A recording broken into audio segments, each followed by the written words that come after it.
Mbaaniriza nnyo mwenna abeekuumira ku CEO Michael Uganda. Amawulire agaakagwawo kati ziri ssaawa 6:05, ennaku z'omwezi rero ziri 13 kati ziweze 13. Eyaliko presidential advisor owa President Museveni, omukulu Tamale Mirundi afudde. Omukulu Tamale Mirundi afudde. Omukama Katonda amuwummuze kisa, amusonyiwe ebyamusobako. Ge mawulire agaakagwawo kati breaking news essaawa eno. Omukulu Tamale Mirundi afudde.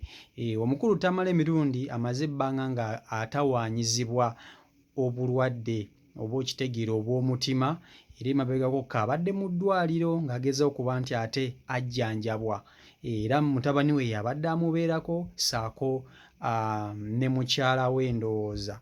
Naye amawulire agaakagwawo kati essaawa eno, Tamale Mirundi afudde. Kitalo nnyo, kitalo ddala ku sayidi eyo. Tutwala okusaasira kwaffe eri abafamire ye, tutwala okusaasira kwaffe eri ab'eŋŋanda, tutwala okusaasira kwaffe eri abaana.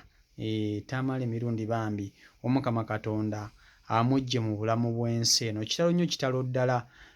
Amawulire agaakagwawo si malungi okutwaliza awamu, naddala wano eno mu Uganda.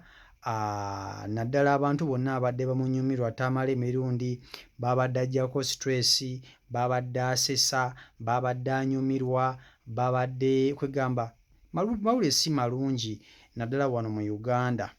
Kitalo nnyo, kitalo ddala ekya Tamale Mirundi bambi. Omukama Katonda asobodde okuba nti ate amuwummuza.